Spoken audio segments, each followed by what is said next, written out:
कई बार हम न्यूज़पेपर में या किसी न्यूज़ पोर्टल पर देखते हैं कि किसी कंपनी के अगेंस्ट में एनसीएलटी यानी कि नेशनल कंपनी लॉ ट्रिब्यूनल ने लिक्विडेशन का ऑर्डर पास कर दिया। तो कहीं हमें न्यूज़ मिलती है कि किसी फैक्ट्री ने एनवायरनमेंट को पॉल्यूट किया, इसलिए उस पर नेशनल ग्रीन ट्रिब्यूनल ने यानी कि एनजीटी ने हेप्टिक फाइन लगा दिया। तो कहीं हमें पता चलता है कि किसी की बैंक लोन काफ़ी टाइम से ड्यू थी और अकाउंट एनपीए हो चुका था, इसलिए उसके अगेंस्ट में रिकवरी के लिए डीआरटी यानी कि डेट रिकवरी ट्रिब्यूनल में बैंक ने प्रोसीडिंग्स फाइल की है। अब ये सारे ही केसेस में एक टर्म जो कॉमन आती है वो है ट्राइब्यूनल। और एक क्वेश्चन जो हमारे माइंड में भी आता है वो ये है कि जब भारत में इतनी सारी कोर्ट्स है, जैसे कि civil courts, criminal courts, high court, supreme court, तो फिर ये ट्राइब्यूनल्स क्या है और इसे क्यों बनाई गई और इसका ऑब्जेक्टिव क्या है और किस तरह से ये काम करती है court. Welcome friends, I am Mohammad Arkam ji Shaikh, an advocate and company secretary. और आज हम डिस्कस करने वाले हैं कि कोर्ट्स और ट्राइब्यूनल में बेसिकली फ़र्क क्या होता है। तो जैसे कि आप जानते हैं कि जो ट्रेडिशनल कोर्ट्स है उसमें honourable supreme court, high courts और सब ऑर्डिनेट कोर्ट्स जिसमें डिस्ट्रिक्ट और सेशंस कोर्ट वगैरह शामिल होते हैं। जबकि जो ट्राइब्यूनल्स है वो ट्राइब्यूनल्स में जैसे कि हम जानते हैं कि national company law tribunal, national green tribunal, date recovery tribunal और इसी तरह के काफ़ी सारे ट्राइब्यूनल्स बनाई जाती है। लेकिन यहाँ पे बेसिक क्वेश्चन यही है कि ट्राइब्यूनल्स बनाई क्यों जाती है। तो जैसा कि हम जानते हैं कि जब भी कोई कोर्ट, ट्रेडिशनल कोर्ट की बात आती है तो वहाँ पे generally civil cases, criminal cases और काफ़ी कॉन्स्टिट्यूशनल मैटर्स और अपील्स वो सुनी जाती है। और जैसे जैसे इंडिया ग्रो कर रहा था ऐसे ऐसे लिटिगेशंस भी उसमें बढ़ती गई और लिटिगेशन के ग्रोथ के साथ साथ कोर्ट्स के ऊपर अपने बर्डन्स भी बढ़ते गए। और जैसे जैसे इंडिया ग्रो कर रहा था साथ साथ में एक इकोनॉमिक ग्रोथ हर सेक्टर में हो रहा था। तो हर सेक्टर की अपनी नई डिस्प्यूट्स खड़ी होने लगी और वही डिस्प्यूट्स को रिजोल्व करने के लिए और स्पीडी जस्टिस प्रोवाइड करने के लिए ट्राइब्यूनल्स का कॉन्सेप्ट आया। और इस कॉन्सेप्ट में अलग अलग सेक्टर के हिसाब से जो जो टेक्निकलिटीज और जो डिस्प्यूट्स आ रही थी उन डिस्प्यूट्स को रिजोल्व करने के लिए, उन डिस्प्यूट्स को एडजुडिकेट करने के लिए ट्राइब्यूनल्स एग्जिस्टेंस में आने लगी। अब ये ट्राइब्यूनल्स होती क्या है? तो बेसिकली ये एक एडजुडिकेटिंग अथॉरिटी है और इसका काम होता है कि कोई पर्टिकुलर सेक्टर के रिलेटेड जो भी डिस्प्यूट्स यहाँ पर आए उन डिस्प्यूट्स की टेक्निकलिटी को समझते हुए और जुडिशियल प्रिंसिपल्स को ध्यान में रखते हुए जस्टिस प्रोवाइड किया जाए और मैटर को एडजुडिकेट किया जाए। तो अब यहाँ पे एक क्वेश्चन आएगा कि उसके लिए तो कोर्ट्स है, लेकिन जैसा कि मैंने आपको बताया कि कोर्ट्स में क्या है कि general civil matters, criminal matters और कॉन्स्टिट्यूशनल मैटर्स के हिसाब से काफ़ी बर्डन है और उस बर्डन को रिड्यूस करने के लिए और सेक्टर के रिलेटेड जो भी इश्यूज आ रहे हैं उसे प्रॉपरली एडजुडिकेट करने के लिए उस सेक्टर के हिसाब से ट्राइब्यूनल्स को फॉर्म किया गया। For example, national company law tribunal है, तो यहाँ पर अगर किसी कंपनी के रिलेटेड कोई भी इश्यू है, अगर उस इश्यू को एडजुडिकेट करना है या कोई कंपनी है जिसके सामने अगर हमको आईबीसी यानी कि इंसॉल्वेंसी एंड बैंक्रप्सी कोड में उसकी कंपनी के लिए सीआईआरपी की एप्लीकेशन फाइल करनी है यानी कि कॉर्पोरेट इंसॉल्वेंसी रिजोल्यूशन प्रोसेस के लिए, तो हमें नेचुरली वो ट्राइब्यूनल में जाना पड़ेगा जिसका नाम है नेशनल कंपनी लॉ ट्राइब्यूनल। तो अब नेशनल कंपनी लॉ ट्राइब्यूनल जो है वो कंपनीज एक्ट के अंदर और इंसॉल्वेंसी एंड बैंक्रप्सी कोड के अंदर जो भी इश्यूज होते हैं वो इश्यूज को technically by considering the judicial principle in mind उसको एड्रेस करते हैं, उसको एडजुडिकेट करते हैं और फिर डिसाइड करते हैं। इसी तरह से अगर एडमिनिस्ट्रेशन के रिलेटेड इश्यू है, सर्विस मैटर्स है या तो उसके लिए हमको जाना पड़ेगा सीएटी यानी कि सेंट्रल एडमिनिस्ट्रेटिव ट्राइब्यूनल। इसी तरह बैंकिंग सेक्टर के रिलेटेड या रिकवरी के रिलेटेड डिस्प्यूट्स है तो आपको जाना पड़ेगा डीआरटी यानी कि डेट रिकवरी ट्राइब्यूनल। इसी तरह एनवायरमेंटल इश्यूज के लिए और डिस्प्यूट्स को रिजोल्व करने के लिए जो ट्राइब्यूनल बनाई गई है उसका नाम है नेशनल ग्रीन ट्राइब्यूनल। तो इस तरह जो ट्राइब्यूनल्स है वो अलग अलग सेक्टर्स की अपनी जो टेक्निकलिटीज़ है जो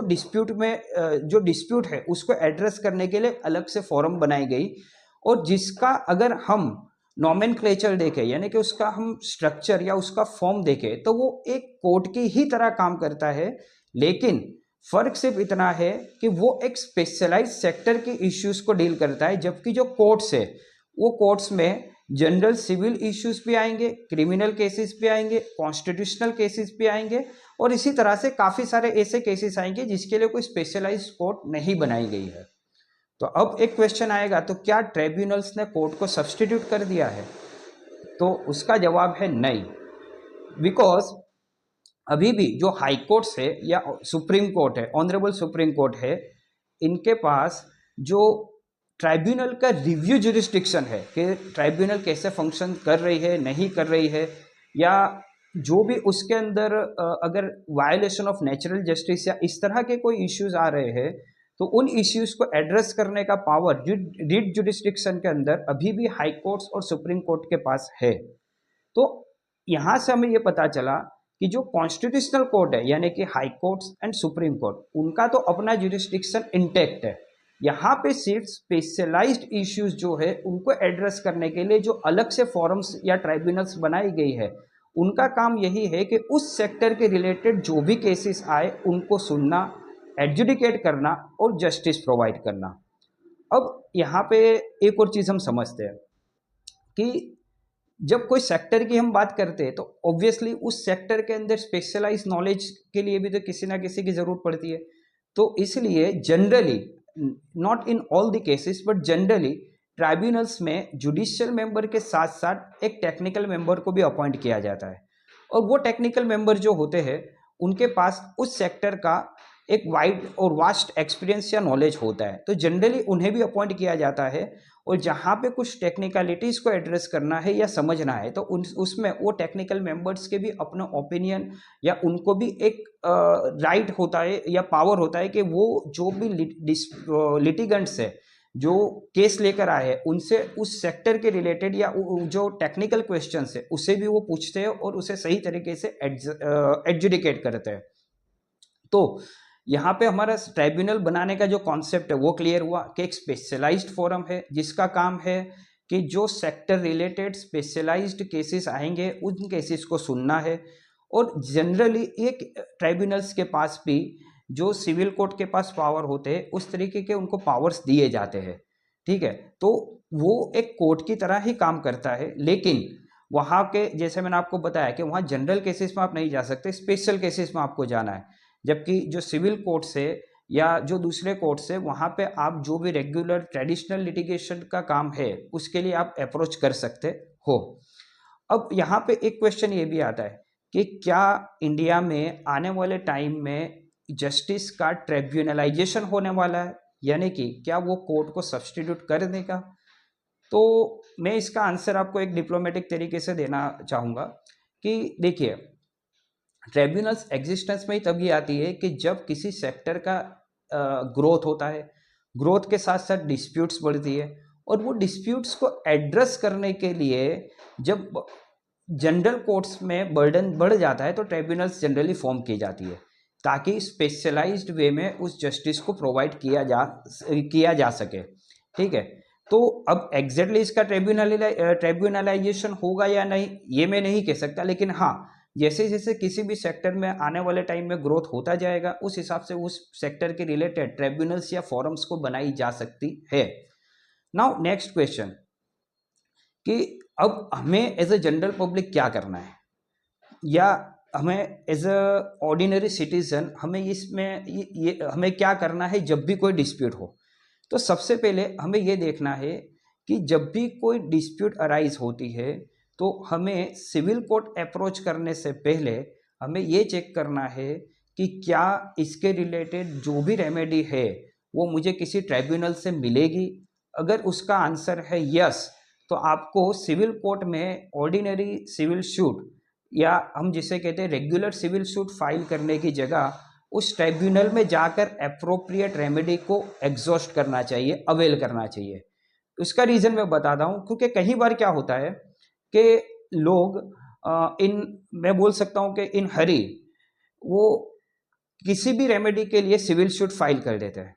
अब वो सिविल सूट में जनरली वो फर्स्ट हियरिंग में या जनरली फर्स्ट हियरिंग या शॉर्ट टाइम में सिविल सूट डिसाइड नहीं होता है। सिविल सूट के अपने स्टेजेस होते हैं और कुछ स्टेजेस क्रॉस करने के बाद पता चलता है कि ये जो सिविल सूट फाइल किया गया है ये एक्चुअली इसे फाइल करना चाहिए था किसी स्पेसिफिक ट्राइब्यूनल में या स्पेसिफिक फोरम में। तो इस तरह के इश्यूज जब होते हैं वहां तक काफी टाइम बीत चुका होता है और कई बार लिमिटेशंस के भी इश्यू आ जाते हैं। तो वो चीजें ना हो इसलिए जब भी आपके साथ कोई भी डिस्प्यूट हो या आप कोई डिस्प्यूट फेस कर रहे हो या आप किसी की गलती से अग्रीव्ड हो तो उस वक्त आपको सबसे पहले ये चेक करना है कि मेरा जो केस है वो किसी पर्टिकुलर सिविल कोर्ट में जाएगा या किसी पर्टिकुलर फोरम में जाएगा, क्योंकि ये एक बहुत ही इम्पोर्टेंट टॉपिक है, एक ये बहुत ही इम्पोर्टेंट डिसीजन है जब भी आप कोई भी लिटिगेशन स्टार्ट करते हो या आप कोई भी रेमेडी एग्जॉस्ट करते हो। अब नेक्स्ट क्वेश्चन ये आता है कि क्या इन ट्राइब्यूनल्स में भी जो ट्रेडिशनल कोर्ट्स है उसी की तरह से लीगल प्रोसीजर्स चलती है, यानी कि जैसे सिविल कोर्ट्स में पूरी डिटेल्ड और रिगरस ट्रायल होती है, क्या इसी तरह से ट्राइब्यूनल्स में भी होता है? तो जनरली ट्राइब्यूनल्स में जो प्रोसीजर रहती है, जो लीगल प्रोसीजर रहती है वो थोड़ी फ्लेक्सिबल होती है और ज़्यादातर ट्राइब्यूनल्स में जो केसेस होते हैं वो डॉक्यूमेंट्री एविडेंसेस के ऊपर ही डिसाइड किए जाते हैं। तो यहाँ पे जनरल केसेस में examination, cross examination, witness box इस तरह की चीज़ें नहीं होती है और डॉक्यूमेंट्री एविडेंस पे ही ज़्यादातर मैटर्स डिसाइड की जाती है। हाँ, एक्सेप्शनल केसेस में कभी कुछ हो सकता है, दैट्स अ डिफरेंट केस। सो यहाँ पे अगर हम देखें तो ट्राइब्यूनल में प्रोसीजर में फ्लेक्सिबिलिटी है जबकि कोर्ट्स में स्ट्रिक्ट प्रोसीजर्स को फॉलो किया जाता है। Now next and the final question कि क्या ट्राइब्यूनल्स को किसी कॉन्स्टिट्यूशनल प्रोविजन के तहत बनाया गया है? So yes my friends, the answer is कि article 323A and article 323B जो इंडियन कॉन्स्टिट्यूशन का है वो ट्राइब्यूनल्स के बारे में बताता है। तो आर्टिकल 323A के मुताबिक जो CAT है यानी कि सेंट्रल एडमिनिस्ट्रेटिव ट्राइब्यूनल को बनाया गया और आर्टिकल 323B में जो अदर ट्राइब्यूनल्स बनाने हैं या जैसे जैसे ज़रूरत पड़े उस हिसाब से अलग अलग ट्राइब्यूनल्स बनाने का जो पावर है वो पार्लियामेंट को और स्टेट लेजिस्लेचर को दिया गया, यानी कि सेंट्रल गवर्नमेंट और स्टेट गवर्नमेंट अपने अपने ज़रूरत के मुताबिक और जहाँ पे उन्हें ज़रूरत लगती है अलग अलग ट्राइब्यूनल्स बना सकते हैं। तो हमने समझा यहाँ पर कोर्ट्स और ट्राइब्यूनल्स के बीच में डिफरेंस क्या होता है, दोनों का फंक्शनिंग या काम करने का तरीका क्या होता है, और इसी तरह से हमने और भी डिटेल में और क्लियरिटी के साथ समझा कि कोर्ट्स और ट्राइब्यूनल्स कैसे एग्जिस्टेंस में आए और किस तरह से वो काम करती है। सो हमने इस वीडियो में कोर्ट्स और ट्राइब्यूनल्स के बीच में जो डिफरेंस है उसे काफ़ी डिटेल में समझा और इसी तरह के वीडियोस और कंटेंट हम इस चैनल पे कंटिन्यूसली अपलोड करते रहेंगे। Therefore, like this video, subscribe my channel and press the bell icon so that you get the regular notification of every new content which will be uploaded on this channel.